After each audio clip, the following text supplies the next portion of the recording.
Hey everybody, welcome to the Daniel Davis Intel. Hola a todos, bienvenidos al informe de inteligencia de Daniel Davis, donde os contamos lo más importante que hemos aprendido esta semana y las novedades más relevantes que hemos descubierto durante la noche. Vamos directamente al tema. La guerra en Irán sigue dominando el debate público. Todo el mundo se pregunta qué va a pasar ahora. Por supuesto, hay todo tipo de repercusiones. En los alimentos, los fertilizantes, los recursos naturales, los materiales necesarios para fabricar tecnología y por supuesto en el combustible, el petróleo, la gasolina, en fin, en todo lo que necesitamos. Y el precio del petróleo, que literalmente afecta a todo lo demás. Todo está en juego aquí.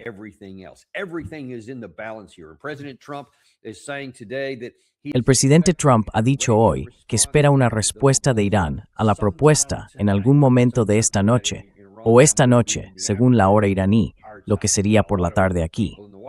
Ayer, mucha gente en la Casa Blanca decía que esperaban una respuesta entonces, pero no llegó. Así que ahora dicen que la esperan hoy. El problema, claro, es que creo que está bastante claro cuál va a ser esa respuesta, y no va a ser algo que le guste al presidente. No hay literalmente ningún apoyo de que cumplan con lo que ha pedido, de que acepten las exigencias y cedan ante la presión.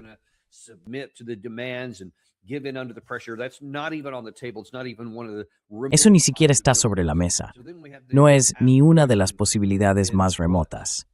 Así que tenemos que hacernos la pregunta, ¿y entonces qué? ¿Cuál va a ser el resultado? ¿Qué va a hacer el presidente Trump cuando reciba un resultado que sin duda no le va a gustar? Todo depende de lo que haga después. ¿Vamos a pasar de la situación terrible y desagradable que tenemos ahora a algo todavía peor? ¿O llegaremos a una conclusión racional y diremos, vale, la situación horrible que tenemos ahora, dejemos de cavar un hoyo más profundo y simplemente salgamos, nos retiremos? A eso lo llamo la teoría de dar un paso atrás. Ya veremos qué pasa.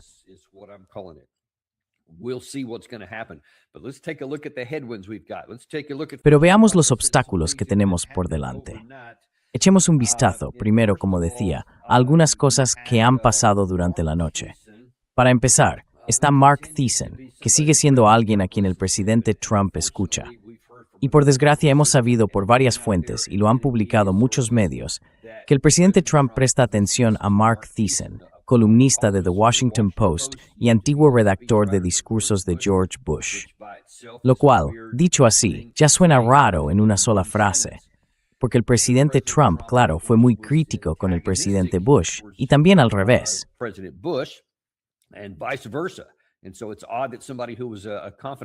Así que resulta curioso que alguien que fue confidente y redactor de discursos de Bush sea ahora una persona a la que el presidente Trump escucha, porque defiende algo que Trump antes rechazaba, el neoconservadurismo. Y vaya, si el presidente Trump ha cambiado, Mark Thiessen desde luego no lo ha hecho, porque esto es lo que publicó en X. Dijo, ¿qué debería hacer Trump? Muy sencillo. Terminar lo que empezó. Retomar el proyecto Libertad, dejando claro que Irán no podrá controlar el estrecho de Hormuz ni amenazar a los barcos que lo atraviesan. Si Irán dispara contra Estados Unidos o vuelve a amenazar la infraestructura energética de nuestros aliados del Golfo, responder atacando la infraestructura energética iraní en la isla de Karg, por donde pasa más del 90% de su petróleo.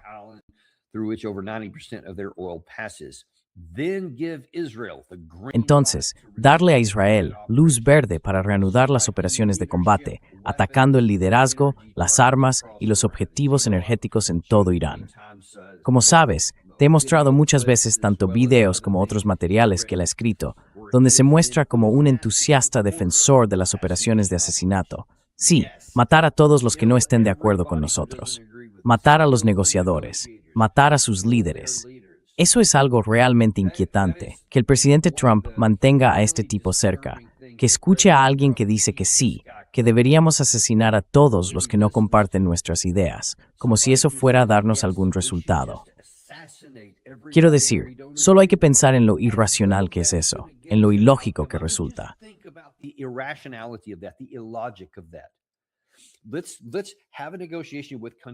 Vamos a negociar con el país X. Hablemos con ellos primero, pongamos sobre la mesa nuestras exigencias y veamos si ceden. Si lo hacen, perfecto. Problema resuelto. Seguimos adelante, conseguimos todo lo que queríamos y nos marchamos. Ahora bien, si no lo hacen, si el país X no acepta todo lo que pedimos, ¿qué tal esto? Matamos a todo su equipo negociador y lo intentamos otra vez.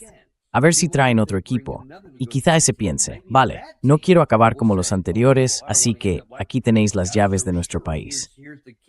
¿Ves lo absurdo que es eso? Y sin embargo, eso es exactamente lo que este tipo está proponiendo, como si de alguna manera pudiera funcionar. Yo, desde luego, no conozco ningún caso en la historia en que algo así haya funcionado.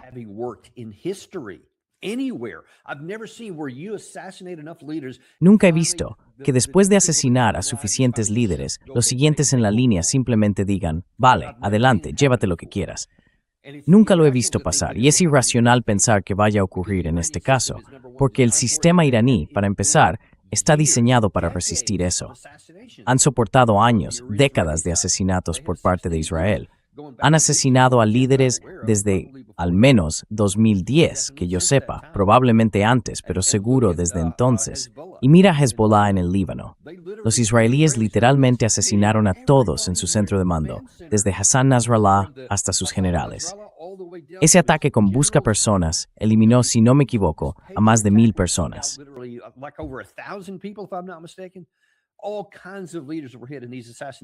Todo tipo de líderes fueron alcanzados en esas operaciones de asesinato, muertos o heridos, con la cara destrozada.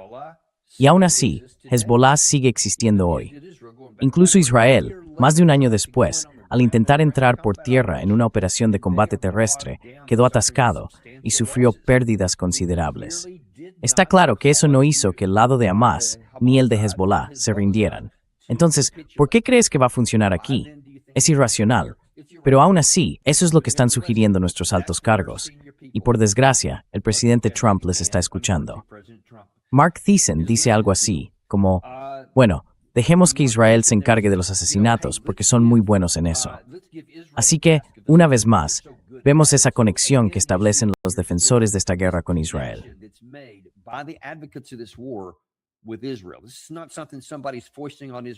Esto no es algo que alguien le esté imponiendo a Israel.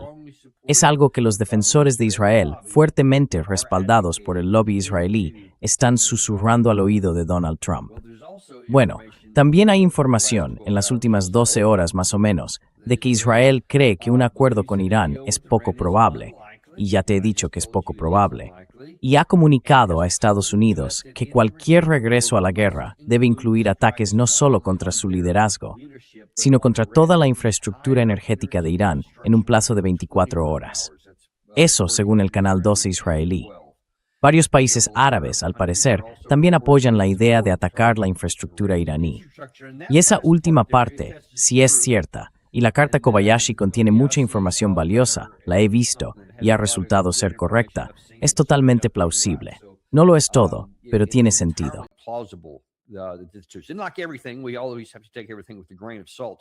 Siempre hay que tomarse con cautela todo lo que se publica, venga de quien venga.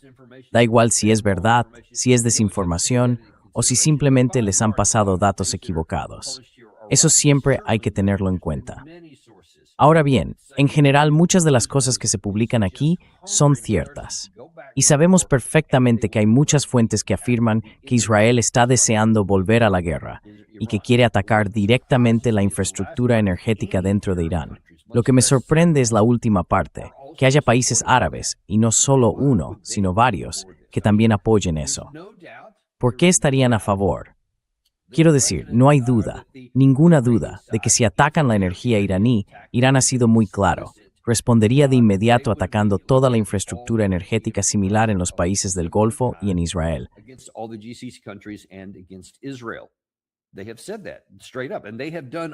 Lo han dicho claramente, y han hecho todo lo que dijeron que harían. En cuanto a lo que han afirmado sobre responder a operaciones militares, lo han cumplido hasta ahora. Hay otras cosas que Irán ha dicho que resultaron no ser ciertas. Así que todo hay que tomarlo con cautela, porque tienen tanto interés en difundir información falsa o engañosa como cualquier otro. Y toda guerra se basa en el engaño. Por eso, una vez más, siempre tenemos que intentar ir más allá de las declaraciones y mirar lo que realmente ocurre sobre el terreno. Hasta ahora, lo que se ha visto en la práctica es que Irán, cuando se trata de operaciones de combate, hace lo que amenaza con hacer. Y sabemos con certeza que tiene la capacidad para hacerlo.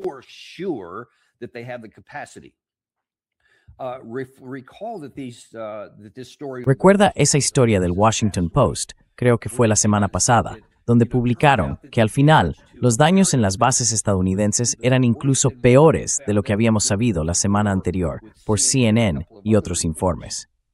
El reportaje independiente del Washington Post consiguió muchas imágenes por satélite que al parecer el gobierno de Estados Unidos había intentado bloquear, pero ellos las obtuvieron igualmente. Y luego las publicaron. Lo que me pareció realmente interesante es que cuando miras las fotos ves objetivos muy precisos.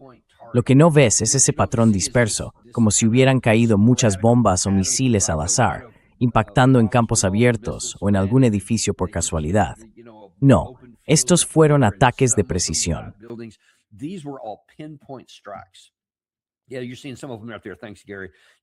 Sí, ahí puedes ver algunos de ellos. Gracias, Gary. Mira, están dando justo en el objetivo al que apuntan. Eso te dice que tienen la capacidad. Durante los primeros 40 y pico días de la guerra, cuando estaba en su fase más intensa, cada vez que disparaban a algo, lo alcanzaban. Así que si ahora dicen que van a ir a por tu infraestructura energética, y eso incluye desde las estaciones de bombeo, posiblemente los oleoductos, las instalaciones de producción e incluso los propios pozos, las plantas de tratamiento de agua, todo eso, si quieren atacarlo, pueden hacerlo. Y nuestra defensa aérea puede derribar algunos de esos misiles, pero no todos, como se ve claramente en esa imagen que está mostrando Gary.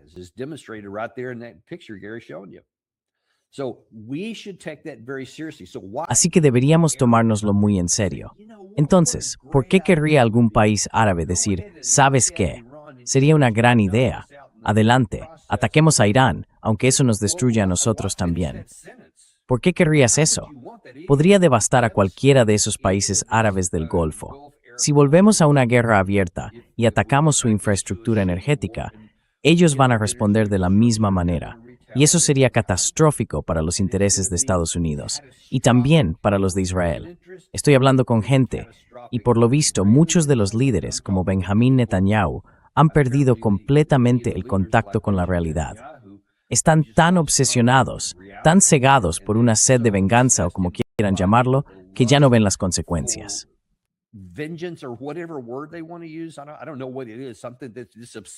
No sé qué es exactamente. Algo, esta obsesión con Irán, que les lleva a estar dispuestos a hacerse un enorme daño a sí mismos con la esperanza que no se va a cumplir de que eso haga caer al lado iraní. No va a pasar. No va a pasar. Lo que sí provocaría es un daño profundo en el lado iraní. De eso no hay duda. Nadie se engaña con eso. Si disparamos contra esos objetivos, los alcanzaremos, porque podemos, y ellos tampoco pueden detener los nuestros. Y eso incluye el ataque israelí. Así que sí, pueden devastar el lado iraní, pero eso les va a llevar a más carencias, más dificultades, más hambre y una economía destrozada, todo ese tipo de cosas.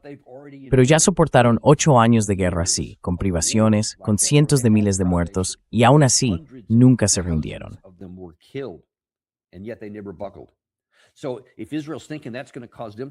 Así que si Israel piensa que eso va a hacer que caigan, se equivoca. Lo único que va a provocar es que todo el mundo salga perjudicado. Y naturalmente, por la importancia que tiene esta región en el sistema económico y agrícola global, del que depende gran parte del planeta, el impacto sería devastador para todos. Solo eso debería hacer que Israel dijera, vale, no me gusta Irán, pero desde luego no quiero destruirme a mí mismo en el proceso. Y tampoco quiero causar un desastre al resto del mundo, porque eso también tendría efectos reflejos sobre Israel.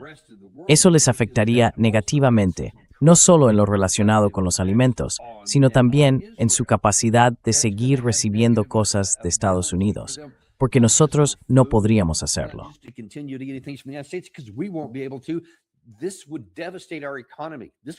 Esto destrozaría nuestra economía, nos lanzaría a una depresión global.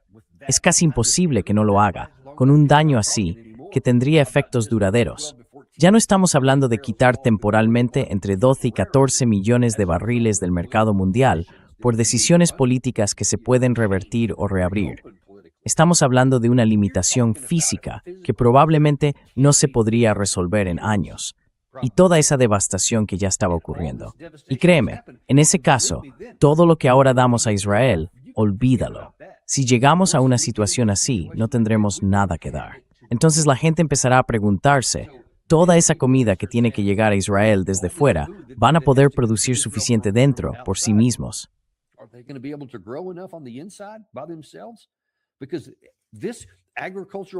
Porque este problema agrícola va a afectar a todo el mundo, incluido Israel. Así que no hagáis algo que os perjudique a largo plazo, de forma profunda, y que también nos dañe al resto de nosotros y a los árabes del Golfo. Quiero decir, estáis todos en el mismo barco. ¿En qué podéis estar pensando si eso es cierto? No lo sé, quizá ni siquiera lo sea. Por lo que sabemos, podría ser desinformación. A lo mejor los estados árabes del Golfo, detrás de las cámaras, están diciendo, ni de broma, no hagáis esto.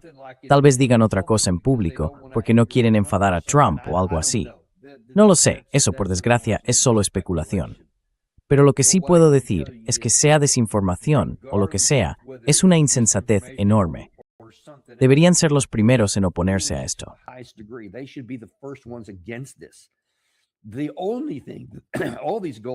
Lo único que todos esos países árabes del Golfo deberían estar haciendo es decir, acabemos ya con esta maldita guerra, cuanto antes, en los términos que haga falta, pero que se acabe de una vez, para poder volver a hacer negocios, para volver a ganar dinero y mantener a nuestra población. Eso es lo que están pensando.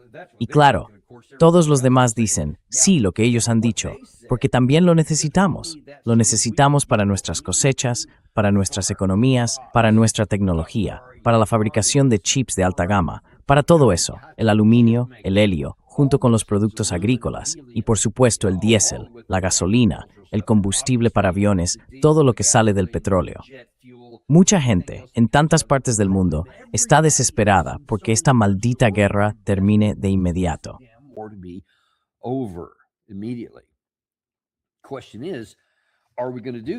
La pregunta es, ¿vamos a hacerlo? Y por desgracia, hay demasiada gente del lado del presidente Trump. Mark Thiessen es uno de ellos, pero hay un par más a los que también tenemos que prestar atención. Porque aunque todo lo que acabo de decir debería estar resonando en los dos oídos del presidente Trump, él debería recibir este mensaje con toda claridad. Seguir por este camino es una locura, y debería ser evidente por sí mismo, por todas las razones que acabo de mencionar.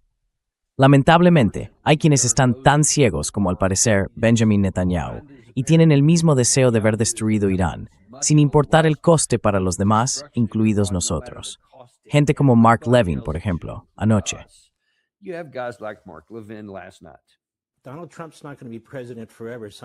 Donald Trump no va a ser presidente para siempre. Alguien vendrá después, sobre todo si es un demócrata, y no creo que vayan a hacer cumplir ningún acuerdo. Así que me preocupa el enemigo, no me preocupa el presidente, no me preocupa nuestro ejército, no me preocupan nuestras acciones económicas contra ese régimen. Me parece estupendo, pero este es un régimen rígido, un régimen ideológico. Ni siquiera es como un régimen comunista o fascista. Es un régimen islamista bárbaro, y ellos creen que Alá, Dios, les ordena hacer esto. La gente tiene que entender que no se trata realmente de un régimen de Estado-nación. Es un régimen revolucionario. Y cuando digo revolucionario, me refiero a que su fe, tal y como la practican, les dice que deben conquistar el mundo. Así que no van a renunciar a las armas nucleares, aunque digan que lo harán en algún momento. Volverán a lo mismo. ¿Acaso no ha sido esa la historia durante los últimos 47 años? Yo creo que sí.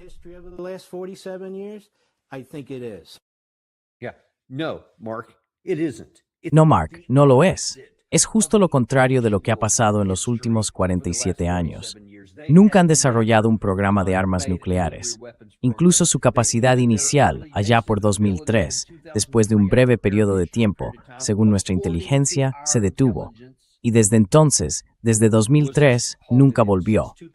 Y según tú, y todos esos a los que tanto admiras, después de la Operación Martillo de Medianoche del año pasado, fue completamente destruido. Y según tu presidente, el presidente Trump, al que tanto adoras, él mismo confirmó hace apenas un par de semanas que toda esa destrucción sigue siendo total y que tenemos imágenes por satélite.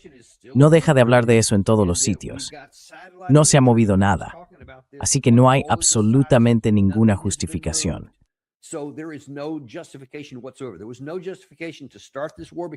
No había ninguna justificación para empezar esta guerra, porque hablaste de una amenaza inminente que físicamente no podía existir.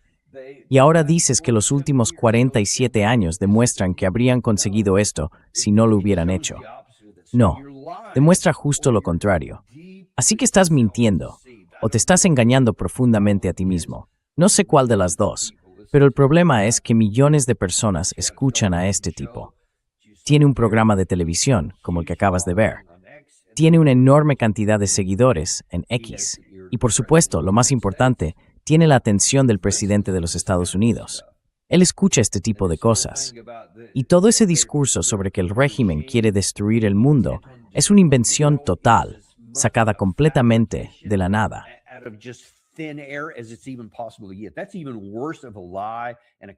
Esa es una mentira aún peor, una farsa todavía mayor que todo eso que supuestamente llevan haciendo desde hace 47 años, que ni siquiera es cierto. Eso de que quieren conquistar el mundo. ¿De qué estás hablando? Nunca han tenido la menor intención de conquistar a nadie. No tienen ninguna capacidad, cero, absolutamente cero capacidad para invadir ni siquiera a un solo vecino, mucho menos para conquistar el mundo. Es que es absurdo. Da vergüenza. Es lamentable lo ridículo que es ese argumento. ¿La gente no se da cuenta?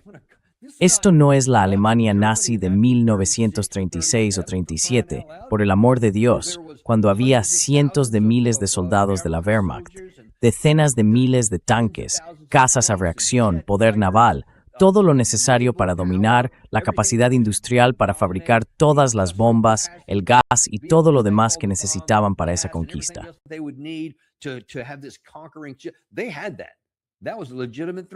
Ellos tenían eso. En aquel momento era una amenaza legítima, pero atribuir lo mismo a Irán, que tiene, y creo que antes de que empezara esta guerra, un presupuesto anual de defensa de unos 11.000 millones de dólares. 11.000 millones. Eso equivale más o menos al coste de un solo portaaviones en Estados Unidos. El año pasado tuvimos un presupuesto de defensa de $1 billón. Claro, eso nos da la capacidad de tener presencia global. Ahora estamos intentando conseguir $1,5 billones para el próximo año. Tengo serias dudas de que lo logremos. Y desde luego, no deberíamos ni lo necesitamos. Pero compáralo, hombre. De eso estamos hablando. Así es como se ve una potencia global. ¿Y cómo son los presupuestos militares de Rusia y de China, los presupuestos totales? Creo que sumados, representan más o menos la mitad de lo que es nuestro presupuesto de defensa. Y ellos son solo potencias regionales.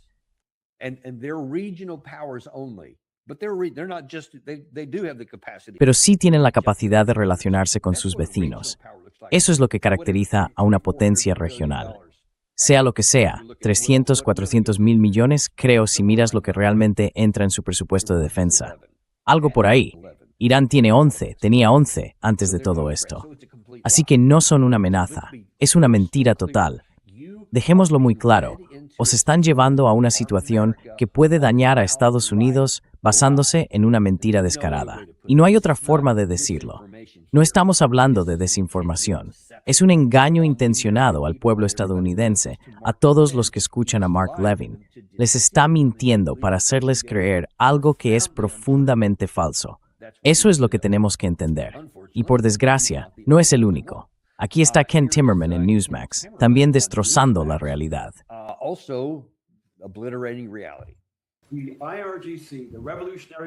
La Guardia Revolucionaria, los guardianes de la revolución, viven del conflicto.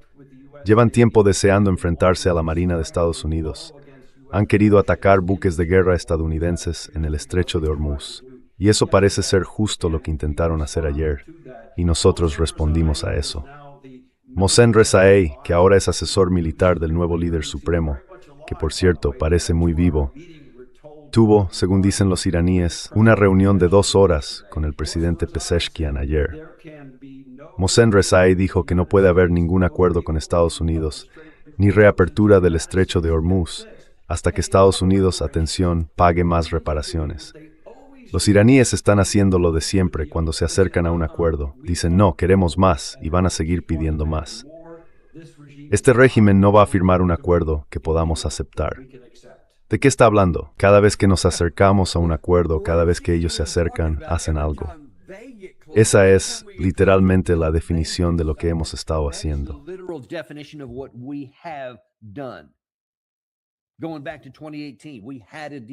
Volviendo a 2018, teníamos un acuerdo en marcha. Lo anulamos, simplemente salimos de él. En 2025, tuvimos 3 rondas de negociaciones y una cuarta programada. Fuimos a la guerra contra ellos. En 2026 creo que esa fue la 5ª ronda en 2025 y la 3ª en 2026. Mientras había una cuarta prevista, fuimos a la guerra. ¿Quién sigue cambiando los términos? ¿Quién es este régimen tan loco que parece tener esa obsesión por atacar? Quiero decir, es absurdo pensar que Irán, ellos nunca nos han atacado. Y decir que están deseando hacerlo, que llevan tiempo esperando para intentar algo, claramente no es cierto. ¿Por qué lo harían? No lo harían, porque no tiene ninguna lógica. No les conviene, porque como te sigo mostrando en esta hoja de cálculo, tienen una capacidad muy inferior a la de Estados Unidos.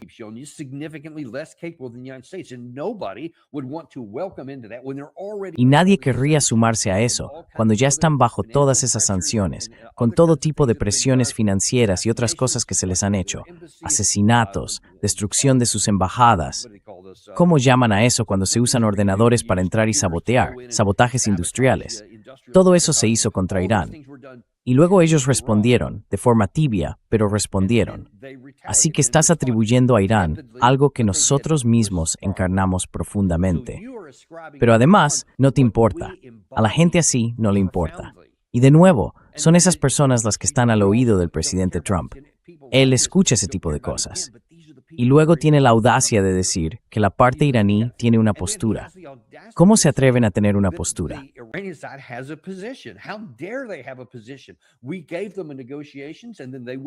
Les ofrecimos una negociación y luego no la aceptaron. Es decir, les dimos unas condiciones de rendición y vaya por Dios, no se rindieron. ¿Qué les pasa a estas personas? Así que ya ves la mentalidad que hay aquí. ¿Cómo puede el presidente Trump plantear algún tipo de negociación, una negociación de verdad? Y repito, una negociación real significa que para conseguir algo tienes que dar algo. Así ha funcionado el mundo durante siglos. Así funcionan las cosas en nuestra vida diaria. Siempre lo hacemos con la gente.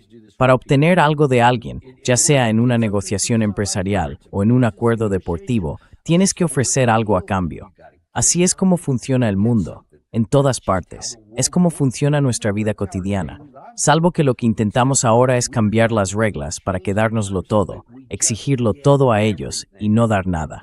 Y eso simplemente no funciona.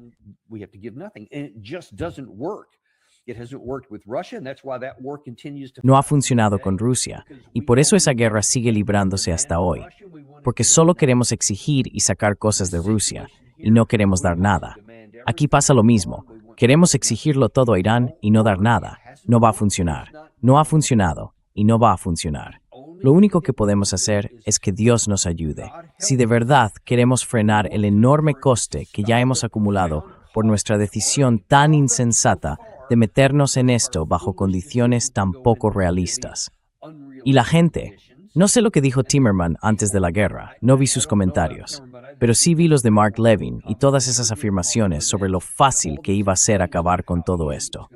Ese es parte del problema. De hecho, quiero enseñarte un par de cosas aquí.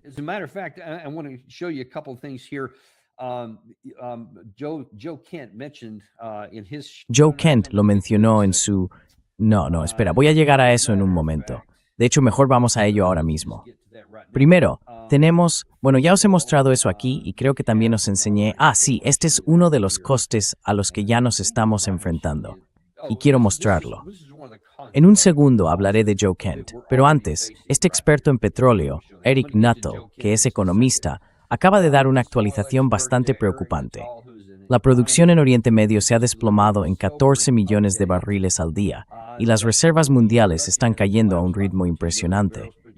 Aún así, el mercado sigue sorprendentemente apático, incluso cuando ya empiezan a verse escaseces reales en África, Europa y Australia.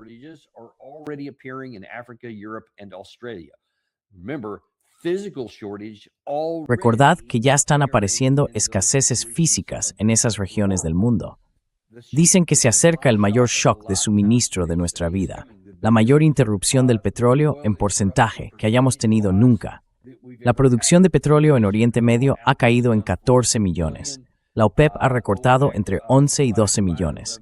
Eso significa que se pierden 360 millones de barriles cada mes. Esa producción se ha ido para siempre. Se puede volver a arrancar, sí, pero no se puede deshacer lo que no ocurrió. La mayor liberación de la reserva estratégica de petróleo de la historia solo está empeorando el desequilibrio.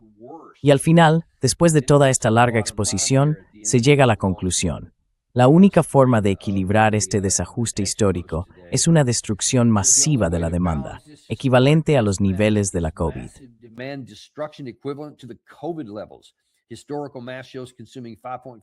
Los cálculos históricos muestran que consumir un 5,5% del PIB mundial provoca ese resultado, porque como hemos explicado aquí con varios de nuestros expertos, hay una correlación directa entre la cantidad de energía y la producción del PIB. Si reduces en un 5% la energía disponible para la economía global, eso solo puede tener un efecto de contención sobre la producción energética. No puedes obtener algo sin aportar algo. Es matemáticas básicas. Y dijeron que ese número se sitúa en 100. Cuando equilibras esos factores, el resultado es un precio del petróleo en torno a $177 por barril. Él fue muy preciso con eso. Así que ese es el coste. Ahí es donde estamos ahora mismo. Y Joe Kent estuvo en nuestro programa esta semana y dijo, oye, atención, aquí hay un gran problema y vamos a tener que equilibrar esta negociación o nos vamos a meter en un lío serio.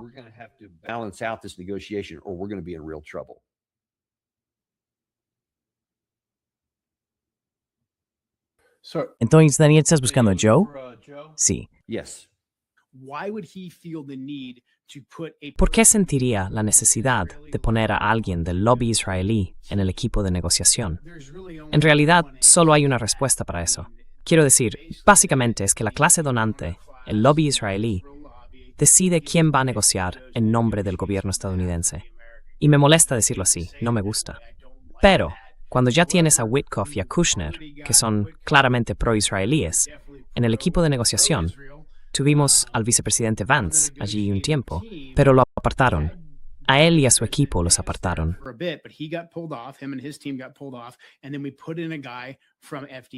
Y luego metimos a un tipo del FDD. Eso no es intentar equilibrar el equipo de negociación, ni poner a alguien con una mirada nueva, ni ver si podemos mejorar la relación con los negociadores iraníes. Eso precisamente muestra hasta qué punto el lobby israelí, o como quieras llamarlo, la Cámara de Eco, influye en las decisiones de nuestro gobierno. Y eso es un problema muy serio. Creo que todos los que votaron por el presidente Trump en las elecciones del 24 deberían dejarle claro que no apoyamos esto.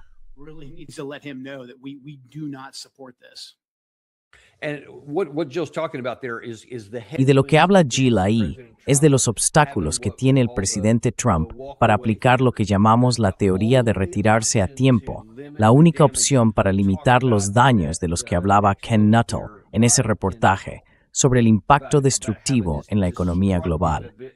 Él ya afirmó, por cierto, que eso ya está asumido, que es lo que tenemos por las pérdidas que ya se han producido.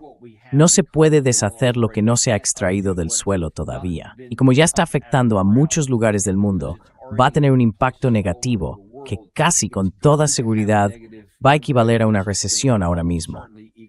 Si aplicamos la teoría de retirarse a tiempo, entonces tenemos una oportunidad de limitarlo solo a una recesión.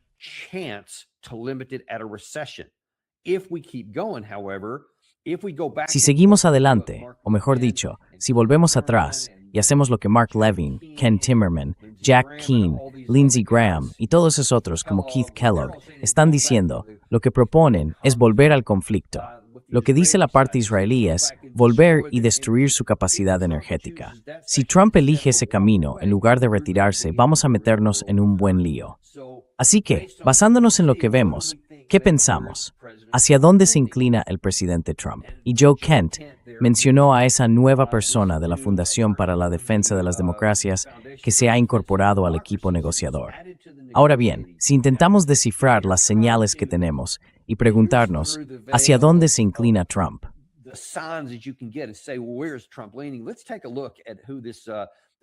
Veamos quién es este tipo. Se llama Nick Stewart. Es la persona que se ha incorporado a nuestro equipo de negociación con Irán. Esto es algo que escribió en enero, concretamente el día 9, como se puede ver en la fecha. Su artículo, publicado por el grupo FDD Action, se titula La ventana está abierta sobre Irán. ¿Por qué Estados Unidos debería actuar ahora? Así que ya entonces quería una guerra. Quería que empezaran las guerras en enero. Algunos aconsejarán no hacer nada. Advertirán del riesgo de que los iraníes se unan en torno a su bandera, o de una posible escalada, o de que acabemos atrapados en otro atolladero en Oriente Medio. No podemos prever todos los posibles resultados de una transición en Irán, y los riesgos son reales.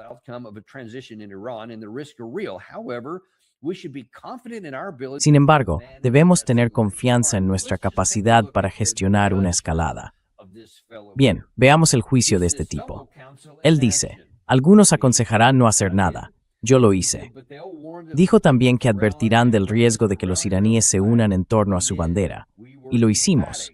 Fuimos muy claros al decir que lo más probable era que Irán se uniera en torno a su bandera, en lugar de levantarse contra su propio gobierno. O la posibilidad de una escalada. De eso también advertimos, sin duda. Era una de nuestras mayores preocupaciones, y ahora la tenemos, literalmente, por todo el mundo. Tenemos las consecuencias y los efectos de esta guerra, como se mencionaba en este reportaje, ya en África, en Europa y en Australia.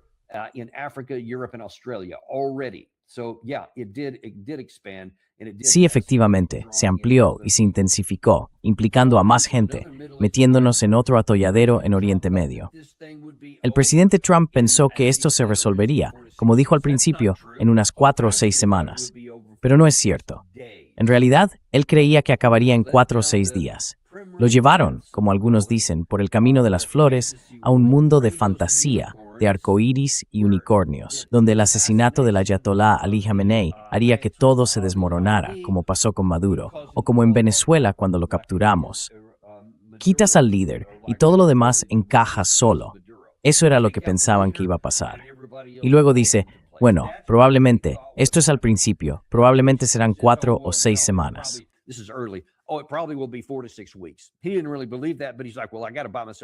En realidad, él no creía eso, pero pensó, bueno, tengo que ganar algo de tiempo.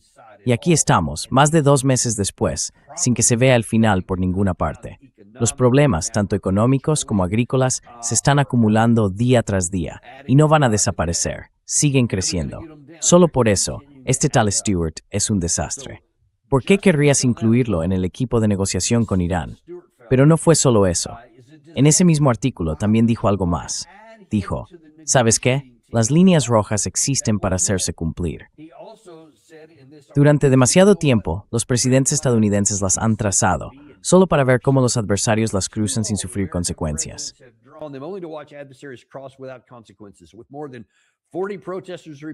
Con más de 40 manifestantes supuestamente muertos, eso fue al principio, al final fueron unos 3,000 los que realmente murieron. Trump tiene la oportunidad de romper ese patrón y hacerlo en un momento en que el régimen está más vulnerable que en décadas. Ya sabes, este era un tema recurrente y lo promovían organizaciones como la Fundación para la Defensa de las Democracias. La FDD lo impulsaba desde muy pronto, el 9 de enero. Están tan débiles como no lo habían estado en mucho tiempo. ¿Te suena eso? ¿Quién más dijo algo así? Hasta la saciedad, Jack Keane, otra persona que tiene la atención del presidente Trump. Así que ya lo has oído. Fue una idea deliberada para engañar al presidente Trump.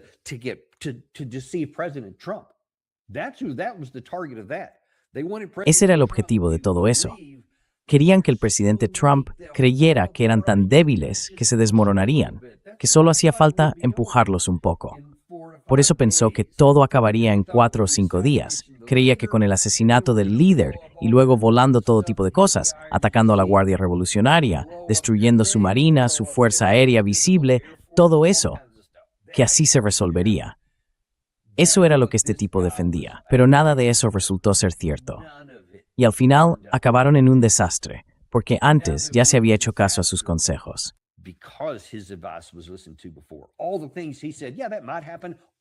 Todo lo que dijo, sí, podía pasar, y pasó, todo. Ya advertíamos que era muy probable que ocurriera todo eso. Este tipo le rogaba al presidente Trump que no creyera que nada de eso iba a pasar, y sin embargo, pasó cada una de esas cosas, y ahora lo han añadido a la lista. Lo añadimos a la lista de negociadores, así que cuando mandas a alguien así, es como el efecto de una píldora venenosa. Estás enviando a negociar a alguien que tiene interés en que las negociaciones fracasen. ¿Por qué harías eso? Y por supuesto, eso se suma a tener a Jared Kushner y a Steve Witkoff, dos personas que son claramente mucho más pro-israelíes que pro-estadounidenses.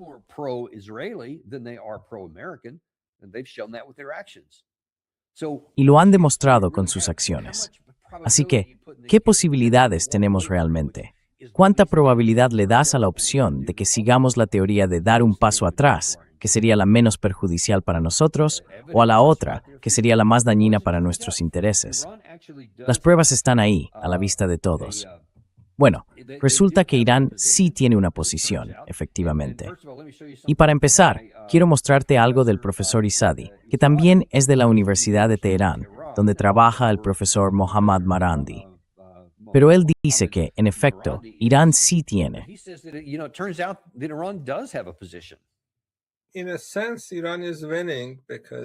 En cierto modo, Irán está ganando, porque la administración Trump hablaba de cambiar el gobierno iraní, y no ha sido capaz de hacerlo. De hecho, los líderes que asesinaron eran más moderados, más conciliadores, si los comparamos con los que están ahora.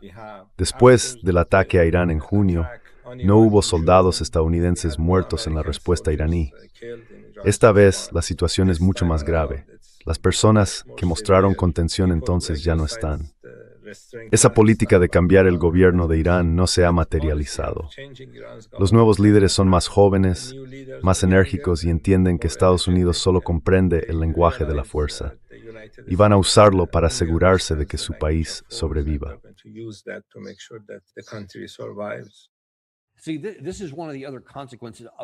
Mira, este es uno de los otros efectos de escuchar a gente como el tipo del FDD, o como Jack Keane, o como Mark Levin. Ellos decían sí, ya sabes, o los propios israelíes, que asesinen a todos sus líderes, que así se acabará todo, que eso hará que sean como plastilina en tus manos, que te permitirá moldear lo que quieras, que se puede sustituir, que nosotros podemos ocupar su lugar, que sería estupendo, igual que en Venezuela. Y sin embargo, lo que vemos y lo que el profesor Izadi está diciendo abiertamente es justo lo que tenemos delante de los ojos. Mataron, sobre todo a gente como Ali Larijani y el líder supremo, Ali Khamenei. Y estos no eran precisamente moderados, eran muy conservadores y muy reacios al riesgo. Ellos dieron la orden, especialmente el líder supremo, de no buscar un arma nuclear, incluso después de que nosotros nos retiráramos del acuerdo nuclear, el Hotsoa. It's as mantuan and it's my resume, por propios whole thing. They stayed with that for their own reasons. You assassinated that guy. Now you brought up somebody. Asesinaste a ese tipo. Ahora has mencionado a alguien, Mustafa Khamenei, que según muchos informes no está tan centrado en, bueno, quizá deberíamos mantener esa fatua. Hasta ahora esa fatua sigue vigente. No la ha cambiado ni la ha anulado. Y estoy seguro de que no recibiríamos ningún anuncio si lo hiciera. Si lo hace, sería algo que se haría en privado. Si es que eso sigue ahí debajo. Recuerda que el año pasado tuvimos a Ted Postol, y él sugirió que probablemente no está realmente enterrado bajo todos esos escombros. Seguramente lo sacaron antes. No creo que nadie lo sepa, salvo los propios iraníes. Hay especulaciones por todas partes, pero nadie puede demostrarlo. Habría sido lógico que lo hubieran hecho.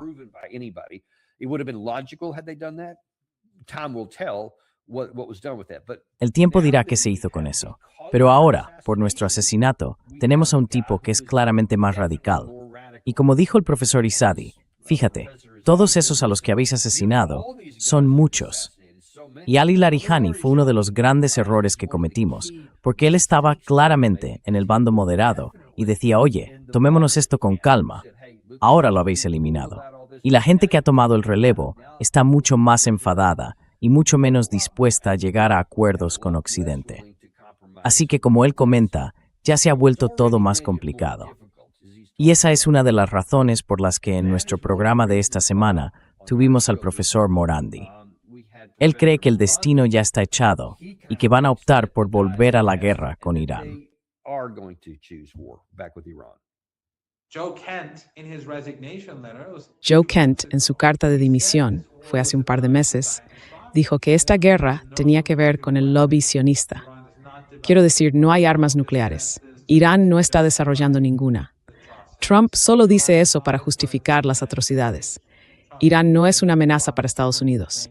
Trump sigue repitiendo que Irán va a fabricar un arma nuclear, que la lanzará por todo el mundo y que de algún modo eso acabará con el planeta.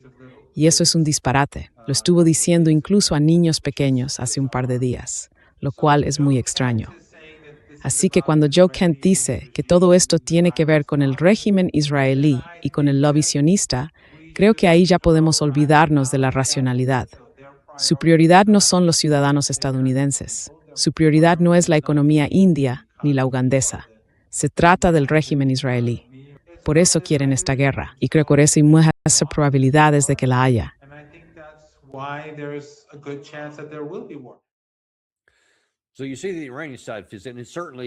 Así que, si miras el lado iraní, y desde luego, el profesor Morandi está repitiendo lo que muchos en la prensa iraní están diciendo, tanto a nivel de los altos dirigentes, como el ministro de Exteriores Hossein Amir Abdollahian, Abbas Araghchi, el portavoz de la Guardia Revolucionaria, el portavoz del Ministerio de Exteriores, su comunicado de la agencia ISNA, y así sucesivamente.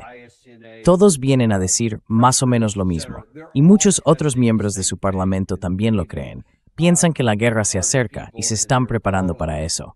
Sería una locura pensar otra cosa. ¿Por qué lo harían? Ya ha pasado 2 veces durante las negociaciones. ¿Por qué no una tercera?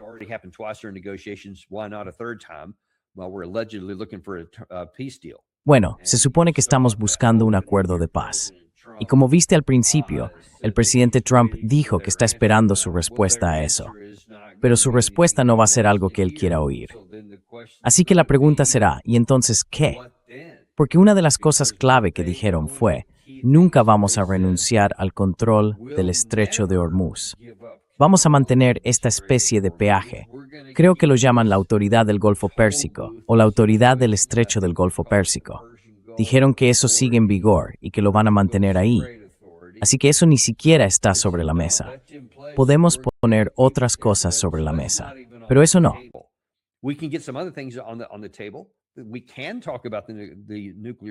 Podemos hablar del programa nuclear, que todavía me sorprende, la verdad.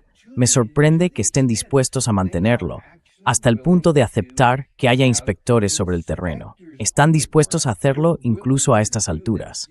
Eso me llamó mucho la atención, porque demuestra que aún existe la posibilidad de hacer ese movimiento de retirarse o de tener una negociación en la que se consigue algo a cambio de algo. Esa opción sigue sobre la mesa, porque todavía están dispuestos a ceder algo que para ellos tiene un valor real. Ahora bien, no están dispuestos a darnos todo lo que queremos, pero sí a dar algo, así que hay margen para negociar de verdad. Pero ya vimos que las negociaciones para llegar al acuerdo nuclear, el JCPOA, tardaron 2 años, y no tenemos 2 años. Así que tenemos que hacer algo bastante rápido para conseguir resultados rápidos y lograrlo pronto para desbloquear esos bloqueos enfrentados.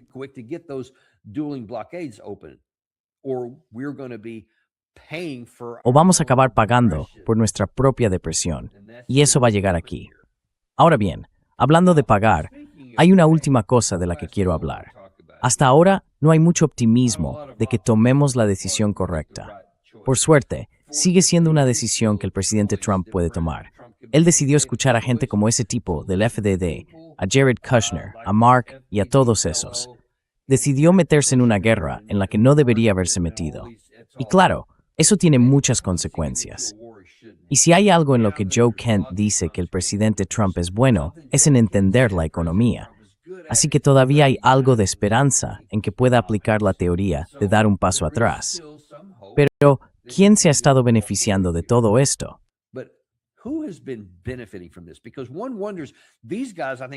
Porque uno se pregunta, estos tipos, creo que mucho de eso lo he mostrado aquí en cámara, son ideológicos y tienen esa obsesión, ya sea en Israel propiamente dicho o entre algunos de los partidarios de Israel en Estados Unidos. Tienen esa obsesión, ese deseo de destruir Irán a cualquier precio, incluso si eso nos perjudica a nosotros. Eso es una cosa. Pero hay otros que también parecen tener su oído y que tienen que ver con la situación financiera. Jim Jatras habló de eso esta semana. Las bolsas mundiales subieron y los precios del petróleo bajaron el miércoles tras la declaración de Trump en la que celebraba un gran avance hacia un acuerdo de paz. Los futuros del S&P 500 subieron casi un 1% a primera hora de la mañana, con ganancias en los principales índices europeos y asiáticos. Y el precio del crudo Brent, el referente mundial, cayó un 9%, quedando por debajo de los $100 el barril.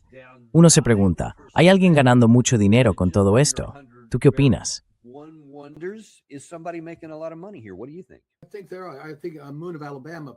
Creo que Moon of Alabama publicó hace un par de días algo sobre cuánto ha aumentado la fortuna personal de Trump en las últimas semanas, o al menos durante el tiempo que lleva siendo presidente en su segundo mandato.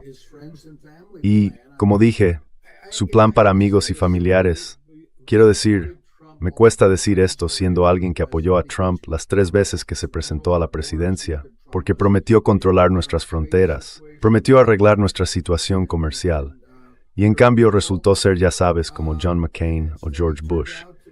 No es por eso por lo que voté. Pero cuando vemos este tipo de cosas, están haciendo que Hunter Biden parezca casi una oficina de buenas prácticas empresariales. Exacto. Creo que estamos hablando de un nivel de corrupción que nunca habíamos visto antes en Estados Unidos, donde mucha gente con información privilegiada está ganando muchísimo dinero con todo esto. Y eso es lo otro. No me lo puedo creer. Quiero decir, ¿quiénes son esos operadores del mercado? ¿Son tontos o qué? O sea, cuando Trump dice, tenemos un acuerdo de paz, sí, vamos a tener paz, el precio del petróleo baja. ¿Cómo pueden dejarse manipular tan fácilmente? Eso no entiendo.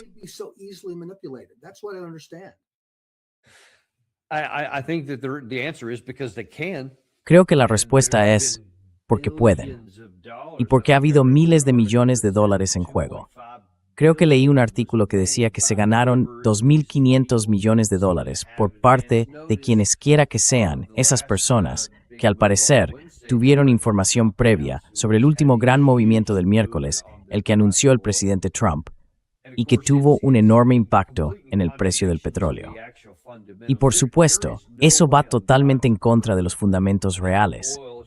No hay manera en este mundo de que el petróleo debería haber caído tanto, teniendo en cuenta el daño que ya se ha hecho y el hecho de que, hasta que no se tome la decisión de abrir los 2 bloqueos, no empezará el proceso de deshacer todo. Un proceso que va a ser muy caótico y muy difícil de llevar a cabo.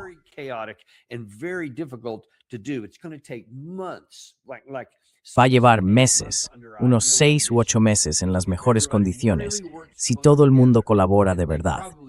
Y probablemente no lo harán, porque las cosas se complican cuando llega el momento de ponerlas en práctica.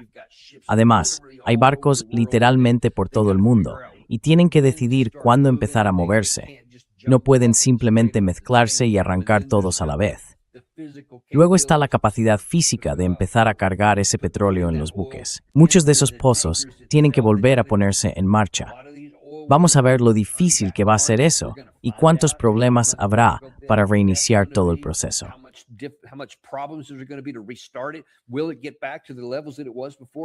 ¿Volverá a los niveles que tenía antes? Todo eso son incógnitas, así que va a ser un gran desafío. Todos los fundamentos del petróleo indican que el precio debería estar muy alto. Según algunos expertos con los que he hablado, ahora mismo debería estar entre 120 y 150. Eso es lo que debería ser. El precio al contado ha estado entre 138 y 140 en los últimos días. Y eso es lo que debería mantenerse dentro de un mes, o 2, o incluso 4, porque va a ser muy difícil de hacer todo esto una vez que se abra, y todavía no se ha abierto. Por muy optimistas que sean las declaraciones del presidente Trump, si el mercado funcionara correctamente, no se habría movido ni un ápice.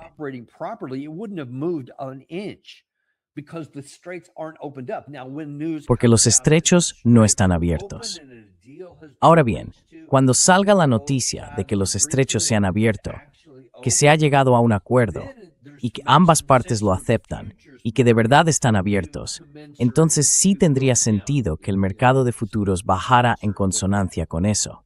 Porque en ese momento sería como decir, vale, ahora hay una posibilidad de que para esa fecha futura el petróleo cueste menos de lo que cuesta ahora, pero menos desde esos 147 más o menos. ¿Ves ese de ahí? Eso es algo que Gary encontró aquí y que por desgracia es dolorosamente cierto. Así es como debería ser. Pero el mercado en sí no lo refleja, no es un reflejo de la realidad, porque ese precio al contado va a seguir ahí arriba.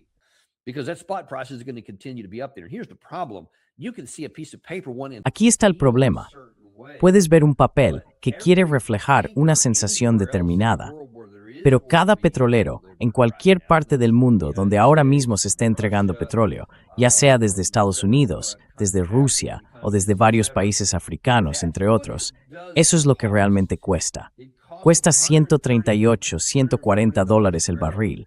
En algunas zonas de Asia está en torno a los 200, incluso más de 200 dólares el barril para ciertos productos derivados de la gasolina, por ejemplo.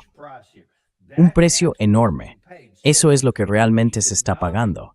Y las implicaciones económicas de eso van a afectar a la creación del PIB, porque no se puede generar PIB sin la cantidad adecuada de energía disponible.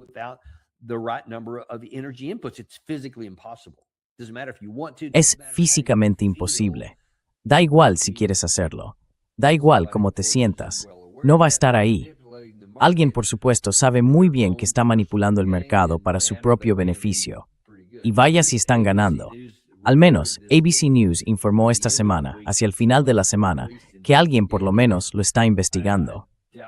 Dudo mucho que alguien en la administración Trump vaya a tomar alguna medida, porque quien lo hizo tenía que tener información privilegiada. Tenía que saber cuándo Trump, qué iba a decir y cuándo lo iba a publicar.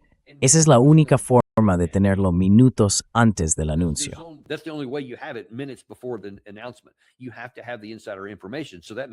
Tienes que tener información privilegiada. Eso significa que alguien cercano a Trump está al tanto de esto. Y dime, ¿cuánta gente cercana a Trump tiene 900 millones de dólares para hacer una operación, que fue lo que pasó en la última ocasión? 900 millones. Apostaría que esa lista es bastante corta. Estoy seguro de que se puede averiguar. Si alguien mirara bien y de verdad investigara, podría descubrirlo. Ya veremos. Veremos si ocurre. Pero, como con todo lo demás aquí, vamos a seguir atentos a cómo se desarrolla todo esto. Cualquier cosa que pase en el Golfo, porque todo sigue en equilibrio, al filo de la navaja. Hay mucha tensión. Cualquier cosa podría salir mal. Alguien podría cometer una estupidez.